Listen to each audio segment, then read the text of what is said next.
श्रीमद् भागवत में भी कुछ ऐसा ही वर्णन है। अवाद्यंत विचित्राणि वादित्राणि महोत्सवे। लाला के जन्म में ऐसा उत्सव मनो, ऐसा उत्सव मनो कि महाराज लोग विचित्र विचित्र वाद्य बजाने लगे। विचित्र वाद्य कैसे बजा रहे हैं? बोले ढोल ताशे नगाड़े ये सब तो 2-4 दिन ही बज सकते हैं, उसके बाद तो कोई अपने हाथ से आवाज निकाल रहा है, कोई अपने मुख से आवाज निकाल रहा है, कोई किसी व्यक्ति को थाल मिल जाती है थाल बजा रहा है, कोई कलश बजा रहा है, कोई कुछ बजा रहा है। ऐसे जो वाद्य नहीं है उनको बजा रहे हैं और विचित्र विचित्र प्रकार से ध्वनि निकाल रहे हैं, सब गा रहे हैं। नंद घरा नंद भयो जय कन्हैया लाल की। नंद घरा नंद भयो जय कन्हैया। एक बात याद रखिएगा बंधु, उत्सव का मतलब वो नहीं होता जो बहुत व्यवस्थाओं में किया जाए। एक उत्सव ये भी हो सकता था, कैसे? मटकी लेकर के हम चलते, आप सब लोगों की लाइन लगवा देते, लो भैया नए काप पे नए काप पे नए काप पे। अच्छा आप रह गए, लो आप भी लो। पन्नियों में थोड़ा थोड़ा दधी काना भर भर के सबको देते, लो भैया आपने जहां मन लगे लगा लो। ये कोई उत्सव है? ये उत्सव थोड़ी, इतनी व्यवस्थाओं में किया जाने वाला ये उत्सव नहीं होता। व्यवस्थाओं में किया जाने वाला तो फॉर्मेलिटी होती है, उत्सव तो उसमें कुछ पता ही नहीं होता, कौन बड़ा कौन छोटा, कौन अपना कौन पराया, कौन कैसा नहीं है, सब एक होते हैं उसमें, तो बस मनाया जाता। हाथी दीने घोड़ा दीने और दीनी पालकी,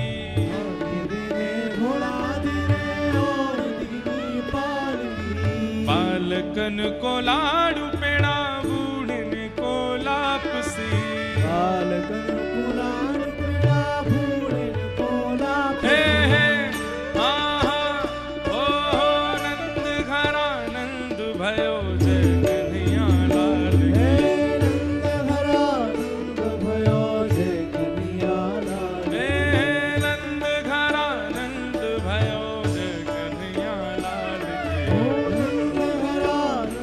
भयो जय कन्हैया लाल की। जय कन्हैया लाल की जय बोलो गोपाल की। कन्हैया लाल की जय बोलो गोपाल की।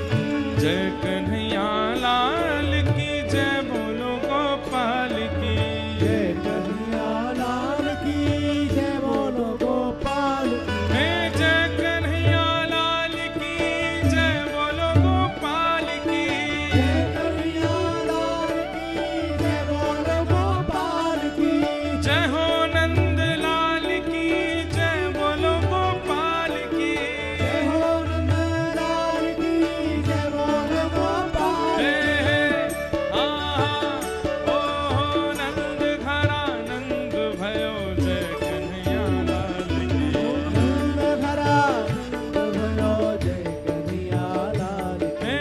नंद घरा नंद भयो जय कन्हैया लाल की। नंद घरा नंद भयो जय कन्हैया लाल की। नंद घरा नंद भयो जय कन्हैया लाल की। नंद घरा नंद भयो जय कन्हैया लाल की। पूरे ब्रजमंडल में उत्सव मनाया जा रहा है, सब नाच रहे हैं, बैठ जाओ। वो तो नाचते ही रहोगे, कल से नाच ही रहे हो आप लोग। वैसे तो ये नृत्य कभी बंद ही नहीं हो। ठाकुर जी के उत्सव में तो बस ऐसे नृत्य चलता रहे। संसार में नाचने से बढ़िया यहाँ नाच लो, ठाकुर जी के सामने नृत्य कर लो।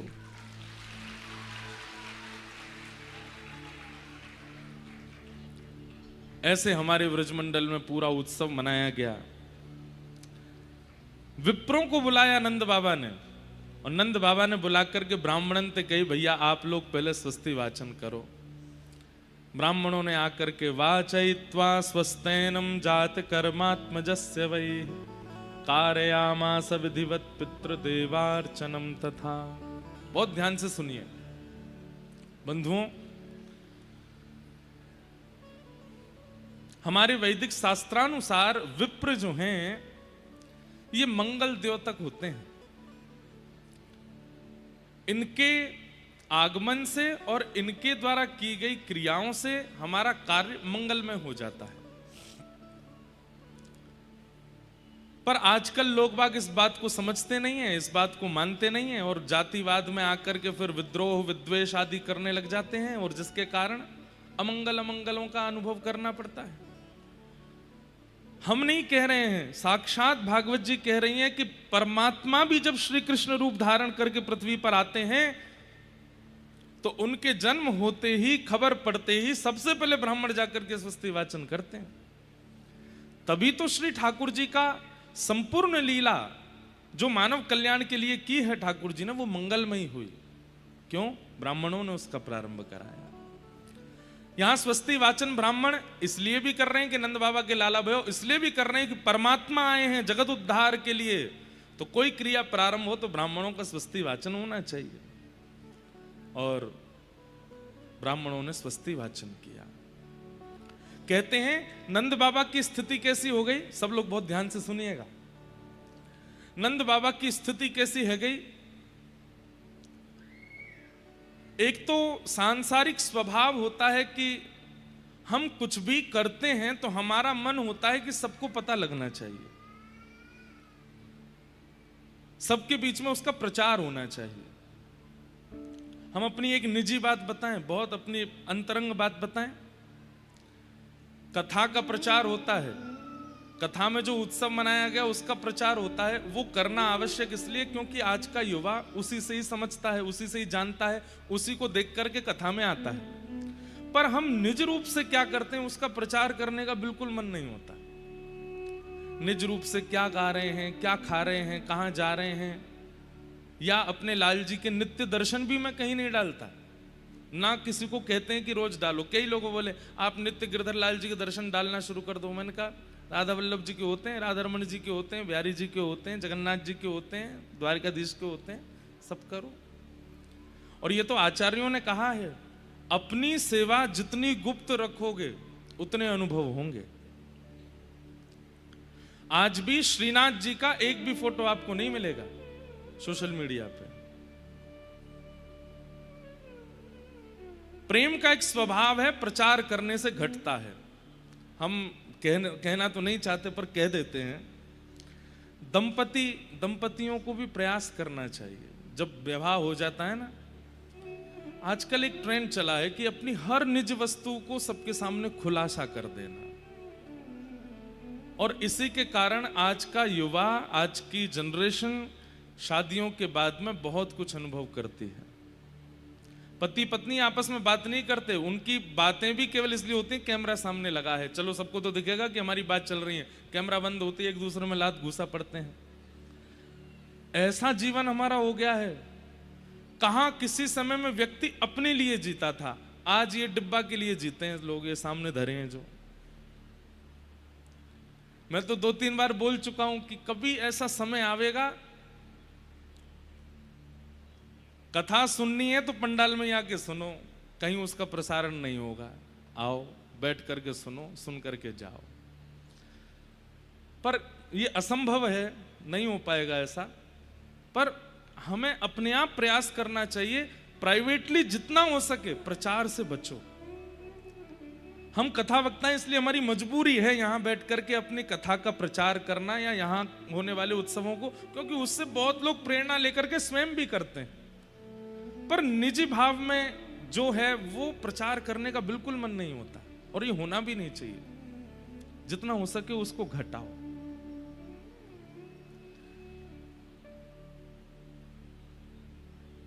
और विशेष रूप से तो विवाहित लोग पत्नी के बारे में, पति के बारे में, आपस में बातों के बारे में, घूमने कहां गए, क्या कर रहे हैं, क्या नहीं कर रहे हैं, सबका प्रचार नहीं होना चाहिए। शास्त्राज्ञा है, आचार्यों की आज्ञा है, प्रेम बतावे से प्रेम घटे, प्रेम प्रचार करने से प्रेम घटता है। हमें बहुत अनुभव होता है, हम गिरधर लाल जी के कई भाव यहां बता देते हैं, बहुत दिन तक वो अनुभव नहीं कराते। फिर अब प्रयास करते हैं, कहीं भी पॉडकास्ट में जाते हैं, कथा में लोग बाग पूछते हैं कोई अनुभव बताइए लाल जी का, तो मैं पुराने ही बताता हूं, नए नहीं बताता। क्यों? क्योंकि अनुभव किया कि बताते ही बहुत महीनों तक ठाकुर जी फिर अनुभव नहीं कराते। इसलिए भैया प्रचार भक्ति का करो, प्रचार ऐसे भावनाओं को करो जिससे व्यक्ति सुधर रहा हो, पर अपनी निज स्थिति का ज्यादा प्रचार मत कीजिए, अपने प्रेम का ज्यादा प्रचार मत कीजिए, वो घटेगा। नंद रानी यशोदा ने 6 दिन तक लाला का दर्शन नहीं कराया किसी को। सुन रहे हैं बात? नंद बाबा भी आते हैं, आकर के नंद रानी यशोदा मैया के कक्ष में जामे, तुरंत यशोदा मैया ऐसे लपेट लिए, लाला को हृदय से लगा लेती हैं। नंद बाबा कहें मैं बाबा हूं लाला को, हैं मोती छुपाए रही हो, वो ना नजर लग जाएगी, मेरो लाला नीलमणि है, मेरो लाला तो मेरो हृदय को है, मैं ना दिखाऊंगी। अरे नेक तो दिखा दो। नंद बाबा को प्रार्थना करनी पड़ती, तब मैया नेक दिखावे लाला को। वास्तव में पूतना मर्दन जो लीला हुई ना, उसके पीछे कारण क्या था? एक तो ब्रजवासियों को दर्शन नहीं हो रहे ठाकुर जी के, यशोदा मैया कोई को दिखाई नहीं रही हैं, और दूसरी बात ब्रजवासियों को तो फिर भी चलो वीवीआईपी कल्चर आज से ही नहीं है, हमेशा से ही है। यशोदा मैया भी वहां पे अंदर लाला को लेके बैठी हैं, तो नंद बाबा कह रहे हैं अरे दूर की बुआ आई है, उन्हें तो बुला ले। हाँ उनको बुला लो भीतर। अरे तेरी सहेली आई है महादेवा को तो बुला लो। मुलाहावा को बुला लो। तो बेचारे बाहर तो खड़े तो हजारों लाखों वैष्णव है, लेकिन भीतर कुछ ही जा पा रहे हैं। तो जो भीतर जाते हैं बाकी के लोग उनको देख करके घर आते हैं, फिर अरे ये आएगा पहले ये भीतर चलोगे, हमें नहीं मिले हैं लाला के दर्शन। मानवों को तो चलो फिर भी किसी ना किसी प्रकार से अंदर जाके लाल जी के दर्शन हो रहे हैं, लेकिन गौशाला में बैठी भाई गैया वो मन में विचार कर रही हैं कि अभी तो 3-4 साल तक हमको तो दर्शन होंगे ही नहीं। ये नंद घरानंद भयो जय कन्हैया लाल की ब्रजवासी गा रहे हैं, हमारे कानों को ये अच्छा नहीं लग रहा है। क्यों? इनको तो दर्शन होंगे, हमको कब मिलेंगे ठाकुर जी? तो ये भावना गायों की ठाकुर जी तक पहुंची। तो गोद में पड़े भाई लाल जी ने मन में विचार किया गैयान को कैसे दर्शन दूं। तब भगवान ने पूतना बुलवाई, राक्षस ने भेजी, वो तो कंस ने भेजी। अत्यंत सुंदर रूप बना करके आई पूतना। आई पूतना का जैसे पयोधर पान किया, भगवान ने उसके प्राणे शमम रोष शमन वितो पिबत, जैसे प्राण पीने शुरू किए विशाल पूतना का रूप होता चला गया। भगवान चाहते तो कक्ष में मार देते उसको, बड़ा क्यों करवाया? ताकि ये यहां से बाहर निकले, और ये बाहर निकलेगी तो कम से कम गौशाला में बंदी भाई गैयान को मैं दिख जाऊंगा, मेरे दर्शन हो जाएंगे। जैसे ही पूतना बाहर आई है, विराट रूप धारण किया, पयोधर पर पड़े भय लाल जी सबको दिख गए। राक्षसी बाद में दिखी है, पहले लाला दिख गए हैं सबको। सब ने कहा ओहो नंद के लाला की जय, कृष्ण कन्हैया लाल की जय। बाद में सब बोले अरे तुम आनंद कर रहे हो, राक्षसी है वो। हमारे आचार्य चरण कहते हैं वास्तव में ठाकुर जी ने गैयाओं को दर्शन देने के लिए पूतना मर्दन किया, सबको दर्शन हो गए। जो जो भीतर नहीं जा पा रहे थे नंद भवन में, उनके लिए ठाकुर जी बाहर आ गए, आकर के सबको दर्शन दिए।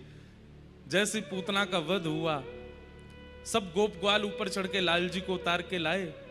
यशोदा मैया बोली कोई वैद्य बुलाओ, कोई झाड़ फूंक वालों बुलाओ, राक्षसी को स्पर्श है गो, मेरो लाला कहीं बीमार नहीं है जाए।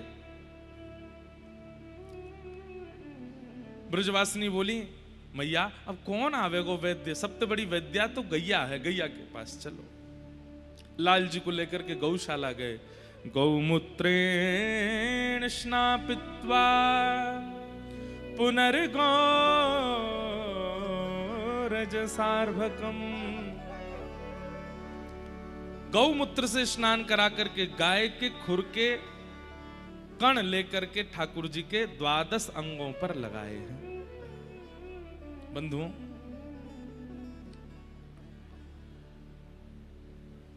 छोटे छोटे बालक जिनके हैं मैया, उनसे हमारी प्रार्थना है जब तक बालक आपके कंट्रोल में है तब तक तो कम से कम हफ्ता में 1-2 बार उसको गौशाला ले ही जाया करो। गायों की सेवा, गैया की पूंछ से झाड़ा, गाय की खुर की रज इकट्ठी करके ले आओ। व्रज रज कई जगह हमने सुना, कई लोग प्रश्न भी पूछते महाराज जी व्रज रज लाना अलाउ होता है कि नहीं होता। अब हमारी बात सुनो, बात उठी है तो कह देते हैं। व्रज रज को रज मान करके अगर लेकर के आओगे, केवल सामान्य मिट्टी या तिलक लगाने वाली एक धातु समझ करके लेकर आ रहे हो तो बिल्कुल मत लेकर के आइए। लेकिन वो साक्षात श्री प्रियालाल जी के चरण कण हैं, साक्षात रज में दिखने वाला गौड़ कर्ण किशोरी जी हैं, श्याम कर्ण वो साक्षात ठाकुर जी हैं। इस भाव से लाकर के मंदिर में उनको विराजमान करके उनको आराधन करो, वंदन करो, नित्य माथे से लगाओ, घिस करके थोड़ा तिलक लगा लो, फिर उसके बाद व्यवस्थित मंदिर में विराजमान करो। इस प्रकार से यदि रज की सेवा करोगे तो रज लाने की अनुमति है। पन्नी में पड़ी हैं, कोने में ड्रॉवर में पड़ी हैं, किट में डाल रही हैं, सुबह सुबह नहा धो के लगा लेते हैं, तो फिर रज का एक प्रकार से अपराध है। हमारे कई परंपराएं हैं वृंदावन की। अब हरिदास परंपरा में जिन लोगों की दीक्षा है वो तो रज का ही तिलक लगाते हैं। अब चाहे विश्व में कहीं भी रहते हो, रज तो लेके ही रखते हैं साथ में। हरिवंश परंपरा में भी कई लोग रज का तिलक लगाते हैं। हमारी निम्बार्क परंपरा में भी कई लोग गोपी चंदन रज का तिलक लगाते हैं। कभी कभी मैं भी श्री वैष्णव रामानुज परंपरा में, वैसे तो श्वेत पासे का तिलक है, पर 3 तिलक लगाने की अनुमति है, या तो पासा, या घिसा हुआ केसर चंदन, या रज, तीर्थ की रज। तो रज लाने की अनुमति है, पर रज को रखो वैसे ही जैसे प्रियालाल जी विराजते हैं आपके मंदिर में। उनके प्रति चंदन टीका या ऐसी भावना नहीं हो, नहीं तो अपराध है। आप ला सकते हैं, लेकिन उससे भी ज्यादा श्रेष्ठ हम आपको बता रहे हैं। व्रजरज तो अपनी महिमा में अति श्रेष्ठ है, पर छोटे छोटे बालकों के लिए गौशाला में जाइए और गायों की खुर की रज इकट्ठी कर लीजिए। वो सुबह उठते ही रोज उनको थोड़ा सा जमुना जल या फिर गुलाब जल में मिला करके थोड़ा थोड़ा तिलक लगाओ। भक्ति वर्धन भी होगा, नजर गुजर भी नहीं लगेगी, वो बालक सर्वरूपेण स्वस्थ ही रहेगा। गैया का मूल्य और महत्व हम जानते नहीं है, हमारे लिए वो जीव मात्र रह गई है। ठाकुर जी देखिए 6 दिन बाद जैसे ही पूतना आई है, राक्षसी से निवृत्त होने के लिए गौशाला गए, गौमूत्र से स्नान करके गौ रज को अपने माथे से लगाया है। ऐसी गौ के प्रति प्रीति हमारे चित्त में नहीं है। हम एक बात कथा में कहते हैं, नाम के प्रति निष्ठा हो गई, धाम के प्रति निष्ठा हो गई, कथा के प्रति निष्ठा हो गई, लेकिन ठाकुर जी को जो जो प्रिय है उनके प्रति अगर हमारी निष्ठा नहीं हुई तो भी हम ठाकुर जी से दूर हैं। आप नाम जप करते हैं, वृंदावन जाते हैं, कथा सुनते हैं, ये 3 निष्ठाएं आप में परिपूर्ण हैं। अब इसके बाद क्या करना है? ठाकुर जी को जो प्रिय है उनके प्रति निष्ठा बढ़ाओ। ठाकुर जी को सर्वप्रथम प्रिय कौन है? गौ, गैया। गैया बहुत प्रिय है ठाकुर जी को।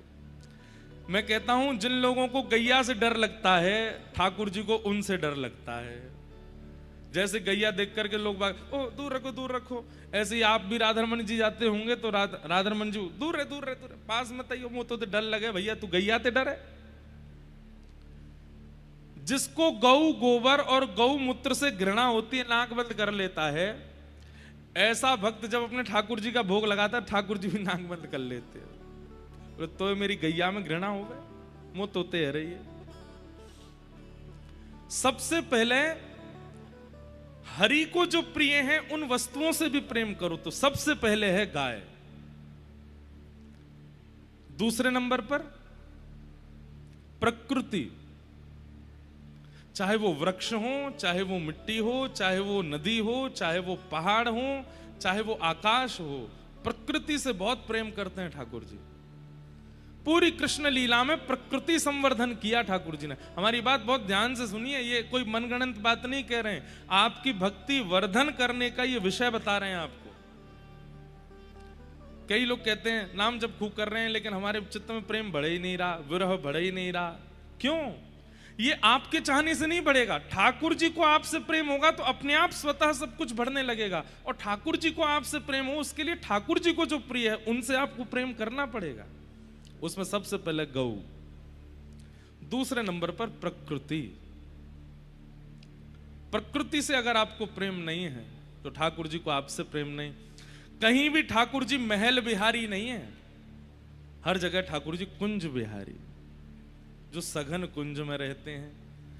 हमारे श्री हितरवंश महाप्रभु के चरित्र में भाव आता है कि जब महाप्रभु जी मदन टेर पर राधा वल्लभ लाल जी को पहली बार लेकर के आए तो कहते हैं वृंदावन की जो वृक्षवल्लरी कुंज हैं वो ऐसी थी कि ऋतु के अनुसार अपनी स्थिति बना लेती थी। जब गर्मी होती थी तो वृक्षों में ही ऐसे छोटे छोटे छोटे छोटे छोटे अवकाश हो जाते थे ताकि हवा पास होती रहे, राधा वल्लभ जी को गर्मी ना लगे। जब वर्षा होती थी तो वही लता पत्र इतने घने हो जाते थे कि छतरी की तरह पूरी वर्षा आगे पीछे से निकल जाए, लाल जी भीगे नहीं।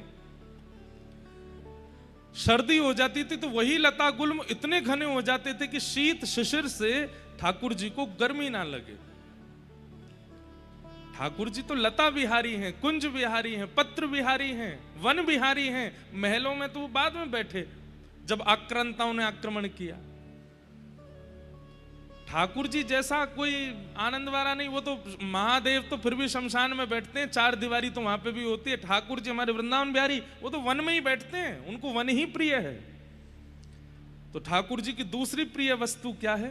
प्रकृति। ठाकुर जी की तीसरी प्रिय वस्तु क्या है? वैष्णव। उनको भजने वाले वो ठाकुर जी को बहुत प्रिय लगते हैं। जो ठाकुर जी को नाम उच्चारण करें, ठाकुर जी की सेवा करें, ठाकुर जी की कथा सुनावें, ठाकुर जी की कथा सुने, ठाकुर जी के उत्सव मनावें, जितने भी भक्त वैष्णव हैं ठाकुर जी को बहुत प्रिय लगते हैं। उनसे प्रीति। गैया से प्रेम करो, प्रकृति से प्रेम करो, वैष्णवों से प्रेम करो। ये तीन प्रीति यदि प्रगाढ़ रूप से आपके चित्त में विराजमान हो गई तो हम हस्ताक्षर करके अपनी जिम्मेवारी पर कह रहे हैं कि ठाकुर जी को आपसे प्रेम हो जाएगा। अगर ये तीन प्रीति आपके चित्त में है तो कीर्तन से प्रेम होना बड़ी बात नहीं है। कीर्तन में भी एक आकर्षण होता है। जब कोई व्यक्ति कीर्तन करता है, उन्माद मृदंग बजाता है, मंजीरा बजाता है, तो अपने आप कई बार नास्तिकों का भी आकर्षण हो जाता है। अरे मजा आ रहा है भाई, कीर्तन हो रहा है, थोड़ा हम भी नाच लें। कीर्तन में आकर्षण स्वाभाविक होता है, दर्शन में आकर्षण स्वाभाविक होता है। ठाकुर जी का खूब सुंदर श्रृंगार किया, उसमें आकर्षण हो जाता है।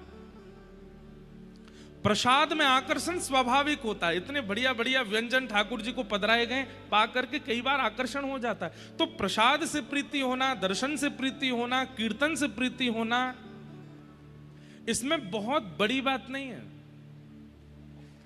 लेकिन कथा से प्रीति होना, गौ से प्रीति होना, प्रकृति से प्रीति होना, वैष्णवों से प्रीति होना, यह सामान्य बात नहीं है, यह विशेष बात है। अगर ये चार प्रीति आपके चित्त में है, कथा, गौ, प्रकृति और वैष्णव, तो मुझे ऐसा लगता है कि ठाकुर जी को आप प्रिय लग जाओगे।